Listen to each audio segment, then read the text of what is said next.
دیکھا ہوگا باپ پہلے مر جاتے ہیں، دیکھا باپ پہلے مر جاتا ہے گھر میں۔ امام غزالی رحمۃ اللہ علیہ نے لکھتا ہے اپنے مکتوبات میں کہ ماں باپ کے نافرمان کو دنیا میں سزا ملنی طے ہے۔ جو اپنے خاص کر لوگ باپ کی بڑی بدتمیزی کرتے ہیں، بے حرمتی کرتے ہیں، تو پیارے کریم رسول صلی اللہ علیہ وسلم نے فرمایا کہ ماں کے پیروں کے نیچے، اور جنت کہاں رکھی جی؟ ماں کے پیروں کے نیچے۔ جنت کہاں رکھی؟ اور بولو جنت کہاں رکھی؟ ماں کے پیروں کے نیچے۔ جنت ماں کے پیروں کے نیچے، سارا سرمایہ ماں کے پیروں کے نیچے۔ اور قربان جاؤں محمد الرسول اللہ صلی اللہ علیہ وسلم پر، ایک لفظ میں ہی ساری بات مکمل کر دی۔ فرمایا جنت ماں کے قدموں کے تلے ہے، لیکن باپ جنت کا دروازہ ہے۔ اب تیری مرضی ہے اسے کھول کے رکھ، تیری مرضی ہے اس کو بند کر دے۔ باپ جنت کا دروازہ ہے۔ جن کو اللہ نے یہ نعمت دی ہے وہ اس کی قدر کریں گے۔ اگر ماں باپ کے لیے، چار لوگوں کے لیے کہا نا کہ ان کی دعا رد نہیں ہو سکتی، ان چاروں میں دوسرے نمبر پہ کون ہے؟ نبی علیہ السلام نے فرمایا کہ جب کوئی باپ اور جب کوئی ماں اپنی اولاد کے لیے ہاتھ اٹھاتا ہے، بھائی جب کوئی ماں باپ اپنی اولاد کے لیے ہاتھ اٹھاتے ہیں تو اللہ ان کو خالی نہیں لوٹاتے ان ہاتھوں کو۔ تو جن لوگوں نے ماں باپ کی ناقدری کی ہے وہ جتنا مرضی زور لگاتے رہے۔ بہت سارے لوگ نا کامیابی کا نسخہ پوچھنا چاہتے ہیں۔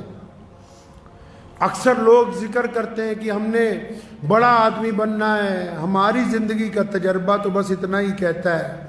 زندگی کا تجربہ یہ کہتا ہے آپ اپنے باپ کو بادشاہ بنا کے رکھیں، دنیا کی کوئی طاقت آپ کو شہزادہ بننے سے روک نہیں سکتی۔ اگر باپ کو بادشاہ نہیں بنایا، اگر آپ کا رویہ آپ کے باپ کے ساتھ آپ کی طرف سے ملازمے والا نہیں، قرآن نے کہا یہ دونوں کندھے جھکا کے، ورنہ قرآن نے تو کہا، نبی علیہ السلام نے کہا طواف جب کرو تو ایسے کندھے اٹھا کے کہ دشمن یہ نہ سمجھے کہ تم کمزور ہو۔ لیکن جب ماں باپ کی بات آئی تو فرمایا یہ دونوں کندھے جھکا کے اپنے ماں باپ کے سامنے بڑی عاجزی کے ساتھ، بڑی انکساری کے ساتھ ان کے ساتھ پیش آؤ، کیونکہ یہ ایک ایسی دولت ہے جس دن آپ کے ہاتھ سے چلی جائے گی آپ یاد کرو گے آپ کو ملے گی نہیں، ڈھونڈو گے ہی نہیں، بستی بستی ملنے کے نہیں نایاب ہیں ہم، تلاش کرتے پھرو گے۔ کچھ باتیں ایسی ہوتی ہیں جو ایک بیٹا صرف اپنے باپ سے کر سکتا ہے، دل کی تختی پہ لکھ کے لے جائیے۔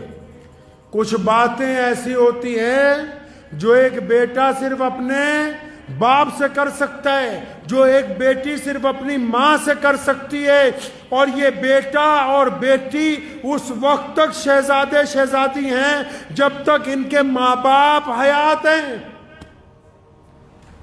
اور اگر یہ نہیں ہوں گے، یہ تمہیں خام خیالی میں ڈالتے ہیں دنیا والے کہ ماں باپ کو اولڈ ہوم پہ ڈالو۔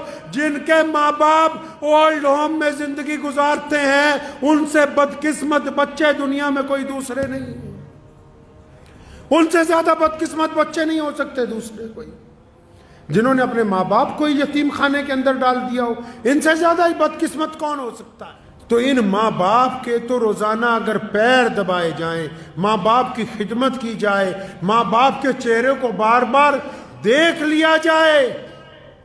بہت سارے لوگ ایسے جن کو ابھی یہ بات سمجھ نہیں آئے گی، لیکن اگر ادھر باپ کی جان نکلی ادھر سارا کچھ سمجھ آ جائے گا تمہیں ایک منٹ میں کیا ہو گیا یہ۔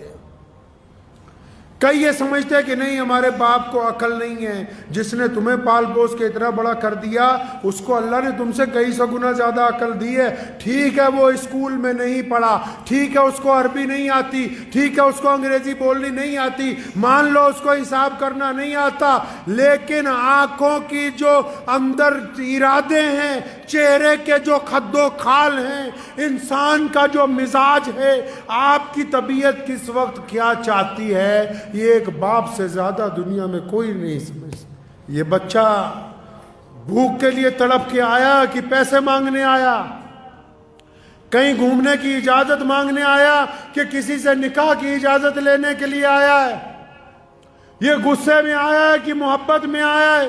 تمہاری چال کو، تمہاری ڈھال کو اگر کوئی سمجھ سکتا ہے پہلی نگاہ کے اندر تو وہ صرف آپ کا باپ ہے، اس کے علاوہ یہ صفت ہے ہی کسی کے اندر۔ تو جن کو اللہ نے یہ نعمت دے رکھی ہے میرے بھائی، اللہ نے جن حضرات کو یہ نعمت دی ہے کہ چاہے ماں باپ 80 سال کے ہو جائیں، 90 سال کے ہو جائیں، چاہے ماں باپ 100 سال کے ہو جائیں۔ میں نے اپنی دادی محترمہ رحمت اللہ علیہ کا ایک واقعہ مجھے یاد آتا ہے۔ میرے والد، اللہ نے ان کو بڑی عزت عطا فرمائی، پوری دنیا میں جاتے تھے، ہزاروں لوگ ساتھ ہوتے تھے۔ تو میں نے اپنی دادی کو دیکھا آخری عمر میں کہ جب والد صاحب رحمت اللہ علیہ گھر سے نکلتے تھے تو انہوں نے بلا کے کہنا ہے کہ بیٹا حبیب ایسا ہے، سامان رکھا ہے؟ جی ہاں رکھا ہے۔ فلاں چیز بیگ میں رکھی ہے؟ فلاں دوائی رکھی ہے۔ تو خود بذات خود بستر پہ ہونے کے باوجود، تو ایک دن میں بذات خود ذہن میں سوچتا رہا کہ یہ جس بندے کو ہماری دادی نصیحت کرتی ہے، اس کے ساتھ تو 50 لوگ چل رہے ہیں، اتنے خادم میں ہر جگہ آگے پیچھے گاڑیوں کا ریل پیل ہے۔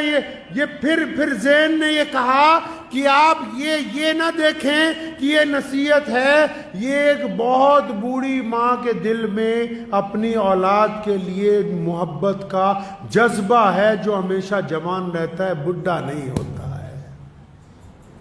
جو ماں باپ کی محبت ہوتی ہے نا جی، میاں بیوی کی محبت اولاد کے بعد آتی، بھائیوں کی محبت کاروبار کے بٹوارے کے بعد آتی، یار دوستوں کی محبت تعلیم کے بعد آتی۔ کائنات میں اگر کوئی محبت جو روح کا رشتہ، جو خون کا رشتہ، جو ہڈیوں کا رشتہ، جو جسم کے ساتھ اگر کوئی جڑا ہوا رشتہ ہے جو دن بدن عروج پر جاتا ہے دور ہونے کے باوجود، وہ صرف باپ کا، ماں کا رشتہ ہے، اس کے علاوہ کوئی اور رشتہ ہے ہی نہیں ہے۔ تو میری ان سب نوجوانوں سے گزارش ہے، ان سب بھائیوں سے، بہنوں سے، بیٹیوں سے جن کے ماں باپ زندہ ہیں، اپنے ماں باپ کی قدر کر لو۔ یہ نعمت دوبارہ بازار میں نہیں ملنی، یہ والی نعمت نہیں ملنی، باقی سب کچھ مل جائے گا، تمہیں یار مل جائیں گے، دوست مل جائے گا، اولاد اور آ جائے گی۔ کون سی نعمت نہیں ملنی بھائی؟ ماں اور باپ والی نعمت نہیں ملنی۔ اور باپ کی صفت میں ایک اور تاریخی بات بتاتا چلوں آپ کو۔ آپ نے اکثر دنیا میں دیکھا ہوگا کہ آپ دنیا کے کسی ملک میں چلے جاؤ، آپ نے اکثر دیکھا ہوگا باپ پہلے مر جاتے ہیں۔ دیکھا؟ باپ پہلے مر جاتا ہے گھر میں۔ کیوں؟ اکثر گھروں میں آپ جاؤ، لوگوں کا باپ پہلے مرتا ہے۔ کیوں؟ اس پر بوجھ اتنا ڈالا گیا ہے، اس کے کندھوں پر بوجھ اتنا ہے، اور اللہ نے اس کو طاقت ایسی دی ہے کہ یہ اپنے غم رو کے دردناک طریقے سے نہ اپنی پریشانی اپنی بیوی کو کہتا ہے، نہ اپنی پریشانی اپنی اولاد کو کہتا ہے۔ اس لیے باقی رشتے والے لمبی عمریں گزارتے ہیں، لوگوں کا باپ زیادہ دیر زندہ نہیں رہتا ہے۔ بوجھ اتنا ہے اس کو، لیکن اس کی خودداری دیکھو، بوجھ کو برداشت کرتا ہے، قبر کو قبول کر لیتا ہے۔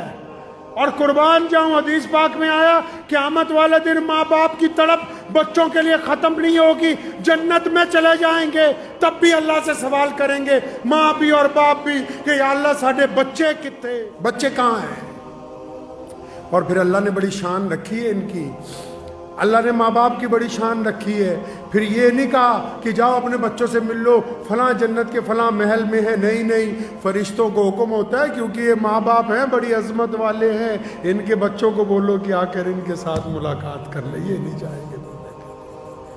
تو ہمیشہ اس رشتے کی قدر کیجئے۔